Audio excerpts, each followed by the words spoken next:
Hello world! Hello world! And welcome to another very exciting episode of the Little Bit Different podcast with your host Corey Sterling. What's up? Happy 2025. I hope everyone's killing it, crushing it, having the best time ever. I am currently in Costa Rica.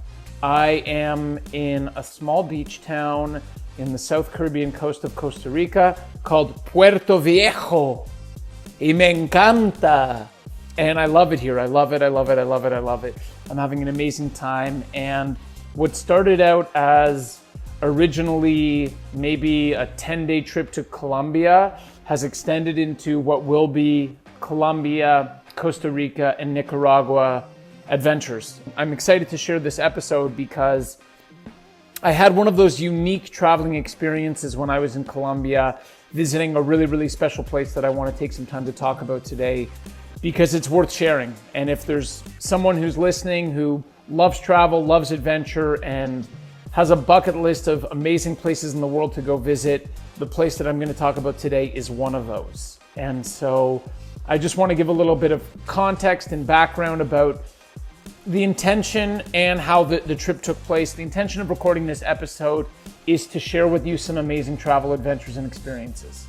And what happened for me in the Pacific coast of Colombia opened doors in my mind and possibilities of what different experiences can be like and what is accessible and what is possible and how freaking beautiful this world is. Just let's set the record straight. What am I looking for when I travel to a place? Usually I'm looking for a very local experience. So I am a gringo, yes, hands up, I'm a gringo. And I'm from Canada, and I'm not Latino, but I have Latino soul, for sure I have Latino soul.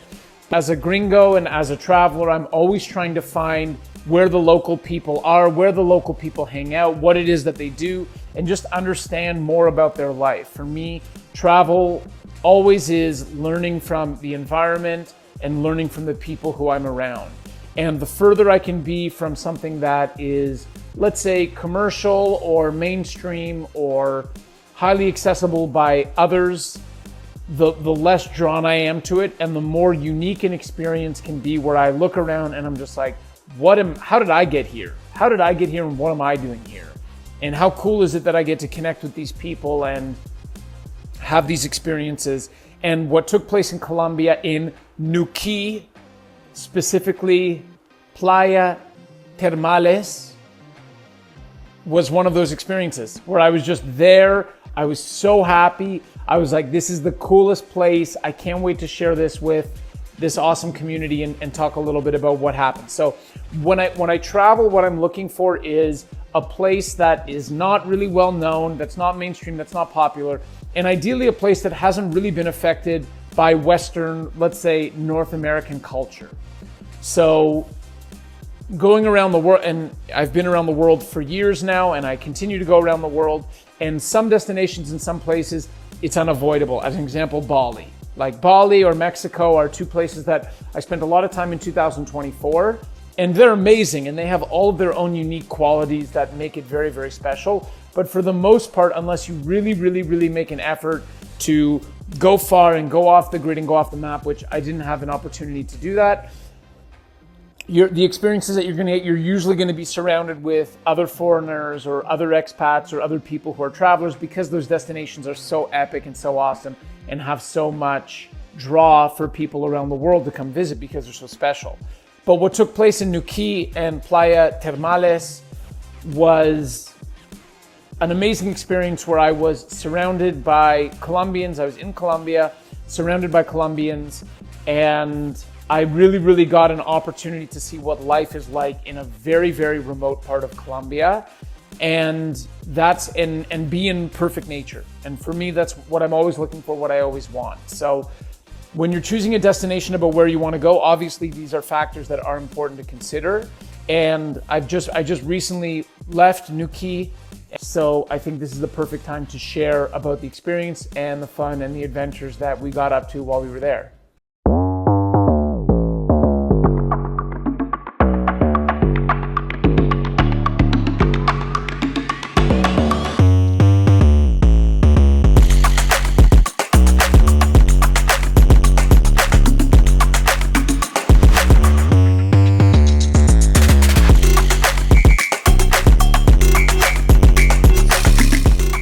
I have to start out this conversation about Nuqui and Colombian Pacific Beach paradise by giving a credit to my friend and my brother Ricardo Ramirez, who is Colombian. He's from a town called Bucaramanga, La Ciudad de Mil Parques, the city of 1,000 parks. And Richie and I are old friends. Like now it's like 20 years of friendship, and we're brothers. And he was the first person who hosted me and brought me to a Latin American country. And I visited him in Colombia. I'd never been to South America, and he brought me to Colombia, and I was just like, oh my God, where has this been my whole life? I had no idea that this was possible. And Colombia was a really, really important country for me in my progressive story about falling in love with Latin America and Latino culture and realizing how drawn I was to it there. And I remember my first trip to Colombia, I remember thinking, I was like, whoa, like this place exists? How did nobody tell me that there are people like this who are friendly and fun and polite and love dancing and easygoing? And it completely opened a new world to me when I got to visit Colombia. And how cool is it that 20 years later, we're still brothers, we still travel together. And Richie is, he's the one who's showing me the cool spots. So Nuqui, and I'll spell it out, Nuqui. Nuqui is a place that he recommended, had always been on his list of a place that he wanted to visit. And the stars just aligned for us to be able to take this trip. So the golden rule when it comes to local hosts, just for everyone who's listening, when you have an awesome local host who knows where to go, you just let them make the decisions. So in this particular part of the trip, he and I met in Medellin for a couple of days, and then we went to Nuqui. Medellin, I took care of the logistics and how many days we'd be there and sort of what we would do. And then he was like, Nuqui, I've got it, man, just follow me, right? A classic follow me story. So I followed him, and I didn't look on the internet. I had no idea where I was going. I had no idea where we were staying.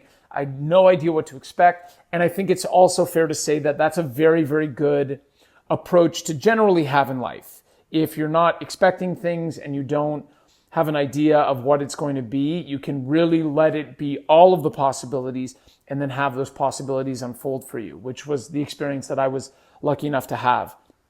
So Nuqui is a port town. For those who are just listening, I'm doing my Dr. Evil air quotes town that is in the Choco province, Choco. And the Choco province is the poorest province in Colombia. And so we got on a really tiny plane. We went on the domestic airport in Medellin, and we flew to Nuqui. From all of the world, from all of the random regional airports I've been, like choose a country, and I've been to a regional airport there, likely all over the world. This was like the smallest and most basic one. And it's really, really fun and cool because it's just, a strip, and then there's a room, and then you walk outside, and then suddenly you're in this town of Nuqui. Nuqui, it reminded me a lot of Africa. The Choco, a lot of the culture in Choco, in the Choco region, is from Afro-Caribbean culture of Colombia. That's the center of the Afro-Caribbean culture. So it was really interesting for me walking around Nuqui. And Nuqui, for all intents and purposes, is 2 or 3 streets with a couple of stores. Very, very, very little going on. I really, really felt like I was in Africa, and it was, completely different from where we were in Medellin and what happens in Medellin and the rest of Colombia as well, from where I've spent a lot of time. But this cool regional airport, dusty roads, tropical weather, lots of plants, and just nothing going on. Really, really, really nothing going on. And then we took a boat from Nuqui to a beach that's called Playa Termales. Termales means thermals, because on this particular island beach, there are thermal pools and springs. So that's how we got the name Termales. And we got there. And we were there for 5 or 6 days.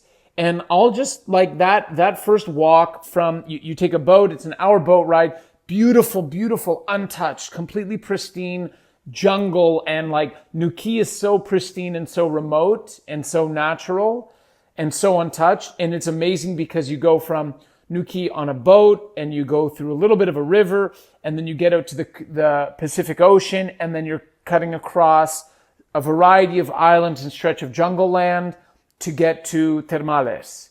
And when arriving there, I was just completely shocked at how little there was, how undeveloped it was, how very, very simple and basic it was, but also how incredibly beautiful the nature was, and initially also how kind the people were. We get off of the boat, we begin walking and crossing, and you have to walk everywhere. There's no cars. It reminded me of Caraíva in Brazil, which I've spoken about for so many times, but I love Caraíva. There's no cars, you have to walk everywhere, so we're carrying our luggage. They use wheelbarrows when they have to carry things. Also, fun fact, when I arrived, I saw a couple of locals in a wheelbarrow. They had a pig cut into like 4 different pieces. And like one was just like, I just got there and there's like a big pig head sticking outside of a wheelbarrow and everyone's walking over sand, like just carrying it in a wheelbarrow over sand. I was like, wow, I am not in Kansas anymore. But we got to the town, and walking through, again, it really reminded me of rural Ghana when I'd spent time in the countryside in Ghana. Like really, unfortunately, in some ways, very, very impoverished, a very, very impoverished community in terms of material things, but also immediately you see how happy people are and how strong a sense of community people have amongst them. And I believe that there are 300 inhabitants on Termales, which is the beach where we stayed. And there is one restaurant that serves food on demand, and they pretty much have the same food every day. Classic Colombian meal. You always get a fruit juice in Colombia when you're ordering a meal. It would be a fruit juice, it would be rice, it would be fish, and a little bit of salad, and some patacones, which would be bananas or fried bananas. Hello, world. This is Corey from A Little Bit Different Podcast. I'm going to tell you a statistic now. You're not going to believe it. Only 22% of people who listen to the Little Bit Different Podcast actually subscribe or like the channel. So right now, I'm on a mission to get 250 subscribers to the channel by the end of the year. Will you help me? I'm hoping that the answer is yes. So please, anytime you watch any of our content, hit subscribe, that whole button there, and like it and share it and keep being different and having the most fun ever. So there's one restaurant that has food on demand. Other than that, there's not really anything. And we walked from where the boat dropped us off to the beautiful, beautiful place where we were staying. And the walk was maybe like 20 minutes, but it was just beautiful. Like I'm barefoot, I'm walking. People are friendly. There's music playing. There's lots of salsa music. Everyone's dancing. Everyone's happy.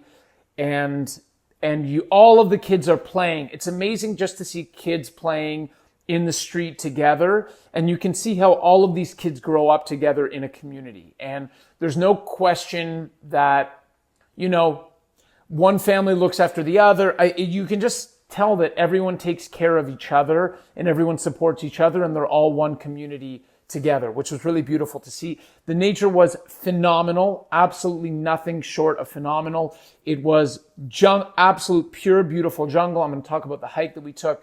The jungle was so beautiful. The flowers are amazing. The trees are amazing. And we got to the place where we were staying. It was a very, very basic wooden cabin right in front of the sea, right in front of the Pacific Ocean. And there's a beautiful long beach that you can walk on, but it was just all wooden, all basic. I think there was maybe one power outlet, no Wi-Fi, and just 4 hammocks, a really, really basic kitchen for us to boil water and to make coffee, which, in Colombia, that's a really big thing. And I felt perfect immediately. I was there and I just thought, yes, this is exactly what my soul needs. This is exactly what I need to, where I need to be and what I need to see.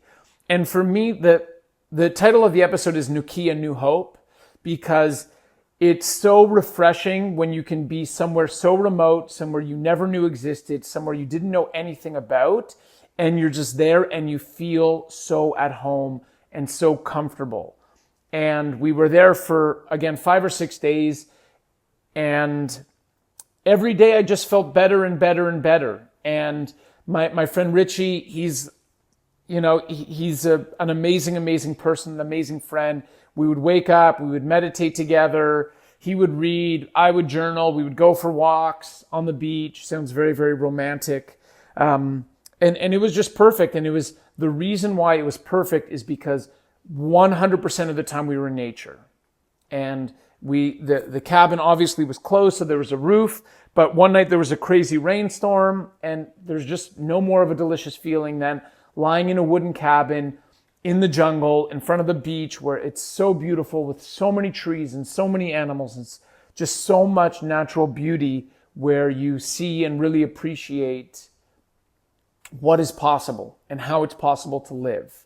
And that even though it's such a remote place and it's so in the middle of nowhere, that you can feel so deeply connected to what makes it perfect.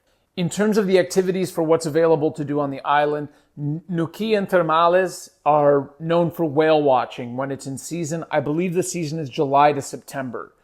And they told us when we were there that you can be on the beach, and from the beach you can see whales jumping out into the ocean. That's how close they come in.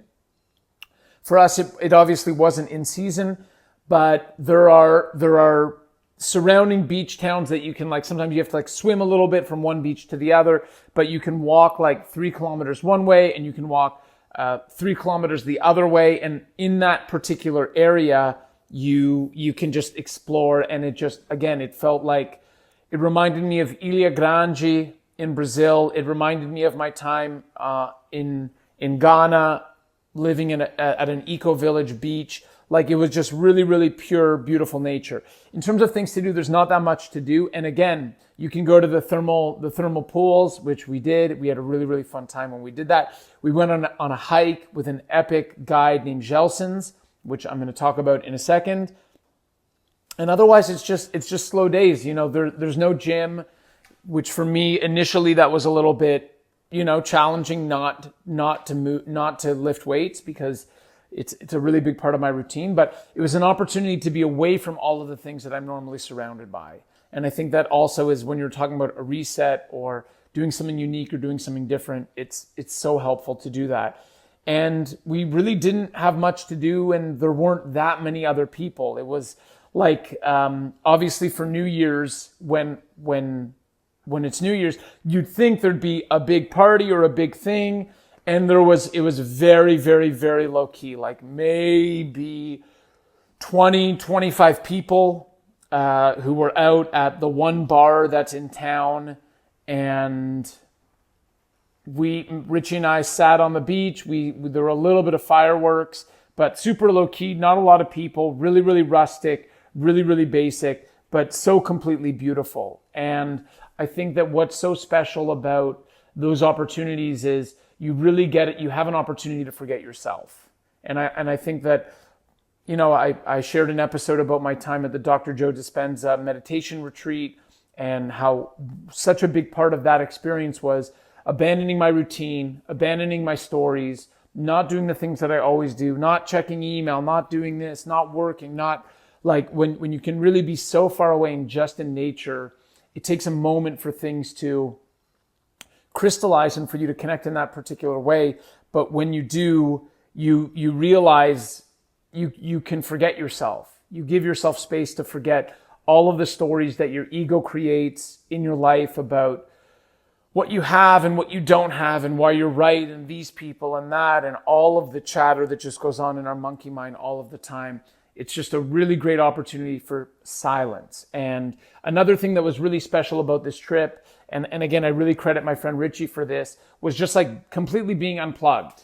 Maybe one night we put music on, but other than that, like completely unplugged, not listening to music, not listening to things, just really, really, really being present in that nature. And that was the greatest gift that I could give myself. And it really provided the space for me in terms of closing the year out to, just really close things and think about things and get a lot of clarity about what I wanted to have in my life, what sort of experiences I wanted to create, where I felt the best, what things lit me up.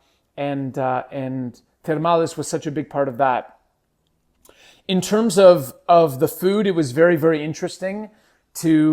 One night, Richie cooked for us from very, very basic provisions. Like there's a couple of small stores that people sort of operate out of their homes, but very, very basic food. And it's also just like anytime I've been to a region like that where you're not used to eating you can't really eat 3 meals a day, and there's not food when you're hungry, and you're not stuffing your face with crap, and you're just, you have a small piece of fish, 1 portion of rice, and a salad. I remember one time we were at the restaurant and I was like, I'm ready, 4.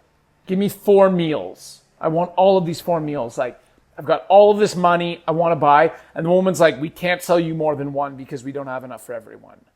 And there is something magical and humbling and so incredibly important about being in an environment where you don't get everything that you want all the time. And you remember and you see what so much of the world lives and goes through, in the sense of going to sleep hungry, or not having so much access to food all of the time, or just not what we're so used to in Western culture of just everything I want all the time for me right now, on demand, immediate gratification. And just really, really savoring those bites. I savored those bites. Savoring those bites, and then for dessert, crackers. Like, I can't tell you how many crackers I ate. Like, I ate a lot of crackers because crackers are something that you can go buy a big packet of crackers and you eat crackers and you're so satisfied. It was such a refreshing, important lesson for me about being satisfied with simple things and thinking A, what do I need to be happy? And B, do I just, is my happiness on the hedonistic treadmill in Western civilization or with my Western lifestyle? Is it just because I'm so used to getting what I want, everything, all of the time? And being in a place where you don't have access to things, you appreciate in a different level what it is that you have. And you also appreciate the experience of what so many people go through. When it comes to the 2 magical points of what made the experience so special, it was the people and the nature. And the people, it was so cool. Again, what do I love about traveling experiences? I love sort of being the only guy who's not from there in a place, or the only person who's not from that country. And it's like Nuqui was a fun thing about Nuqui, and the vibe is you just meet other people and you're like, how did you get here? How do you know about this place? How did you get here? And I was the only Canadian that I met. I don't remember meeting anyone else from North America. And it was mostly Colombians. But what's so cool is let's say there were 330 people living in Termales on the beach over that week that I was there. Maybe it's different in whale season, I don't know. But of those 330, it's 300 people live there. And it's you really get the opportunity to intermix with the community and see what they're like and what they do and how their lives operate, carrying the pigs. And the day after New Year's, they made one communal soup. There's some national dish that they have on New Year's Day. And one woman was cooking all of it, and the whole community was coming and just taking bowls of soup, and they were so happy. And it was also the playoffs or the championship cup for their local football, soccer tournament. And one day, Richie and I, we just watched 2 games back to back of this beach soccer tournament. The whole town comes out to watch the games. It's super wholesome. It's super cute. It's super funny.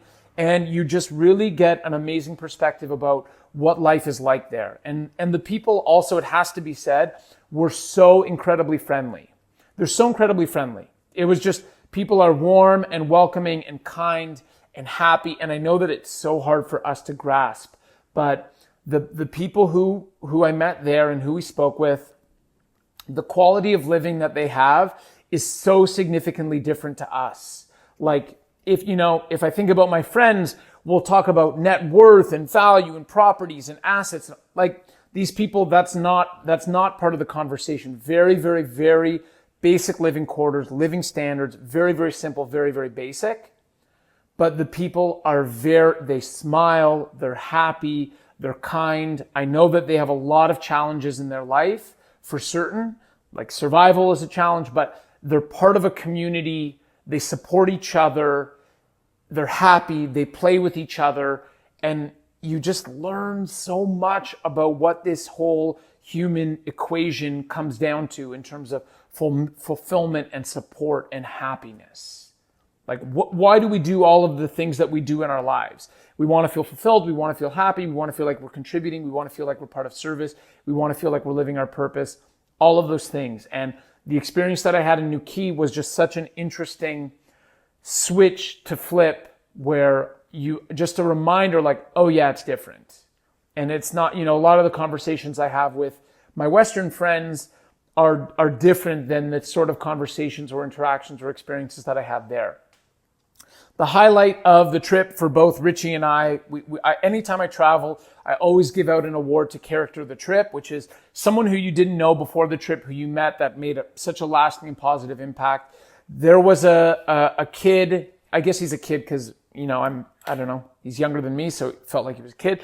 He took us on a hike for a 4-hour hike into the jungle. And this was like into the jungle. They give you big, big rubber boots that are super high, and it gives you a walking stick. And we walked for 4 hours, and pristine, untouched, incredible Pacific Ocean coastal jungle.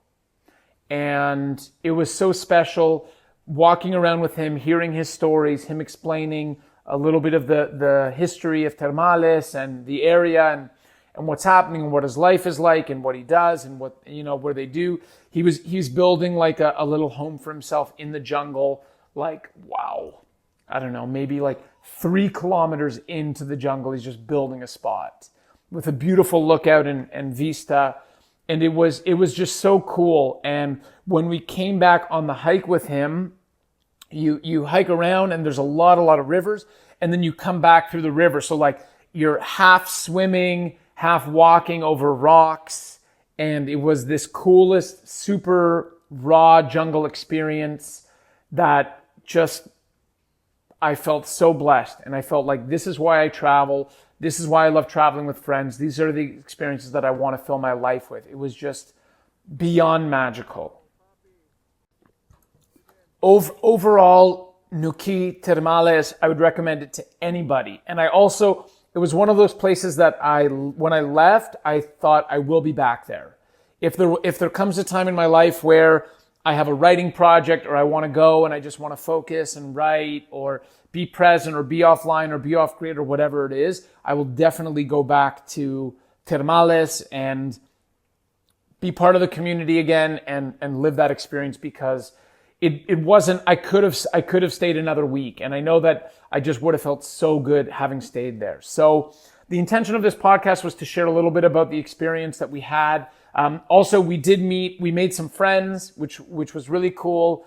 There was a Colombian girl, Claudia, and I forget her friend's name. Her friend was half Dutch, half Portuguese. And like the 4 of us got along really well. We were great buddies. We went for an awesome hike to a nearby town, Arusi. And it was so funny because you wouldn't think that you'd meet, cool, interesting people there. But just because of where you are, you just wouldn't think that it would happen. But we ended up having a great connection. And it was just, the experience was phenomenal. So I really want to share I wanted to share in this episode about what that experience was like, and how much I loved it and how much I valued it. And also just for me, it re-clarified the sort of traveling experiences that I want to have in my life. And even now that I'm in Costa Rica, it's informing the places that I will visit here and the things that I want to do. Like now I'm in Costa Rica, and I'm sure that I'll share about this on an episode, but there's a cloud rainforest. Like I want to be in that nature. And then my friend Pedro Mora also sent me a list of like the Osa Peninsula. There's a place where you can sleep in these cabins overlooking a beach beside Corcovado National Park. Like that's where I want to be. It really has put me on this direction of nature-focused adventures and experiences, and I'm so grateful and appreciative of it. As a little bit of a funny story, again, there's nothing going on in Nuqui. It's a very, very, very basic, simple place that again felt more like rural Africa to me than it did South America, Colombia, or like Medellin or Bogota or other similar cities. And as we were going out, I had a connecting flight to Costa Rica. Richie had to go back to London. He had a connecting flight, and the plane to Nuqui got canceled. And it just looked like you're there. Just imagine being in the middle of nowhere and the flight gets canceled. You're like, there's no chance that we're getting out of here. But Richie worked his magic. He's a super powerful creator. And he was just like, okay, like he was just in solution mode, because for him, there was more at stake. For me, I could have stayed in Nuqui. I don't think we would have been that stoked to stay there for the night. Again, just because there's nothing to do. We killed like 3 hours waiting in between the planes. We went to play pool. Like there's a pool hall there. So we played a game. I sunk the 8 ball on my first shot. So, you know, but he ended up creating a solution. But it's, in terms of being remote, it's also like a crazy feeling when you're so far away and you're so secluded and they're like, well, there's no plane coming. And you're just like, okay, I can't do anything about this situation. Richie was able to get us the last 2 seats on another airline's flight. It was a crazy story of how we pulled the money out because there's no bank machine. So we went to like a store and paid with the credit card and got the cash back, whatever, all of the things. But it was just like a really, really fun punctuation on the adventure in Nuqui, because you realize like when you're in these places, sometimes it's out of your control. Like who knows how long we could have been stuck there. And we made friends with people on our flight that got canceled who left, and like they stayed there, and who knows how long they stayed there. But most importantly, I hope that you enjoyed this episode and that you take a little bit from the story. And if anyone who listens to this goes to Nuqui one day, have the best time, go to Termales, enjoy, just go there. That is a special place on planet Earth where you'll learn a lot, you'll connect with people, you'll connect with nature, you'll have an amazing experience. Whatever it is that you do, stay different and have the best time ever. Sending love.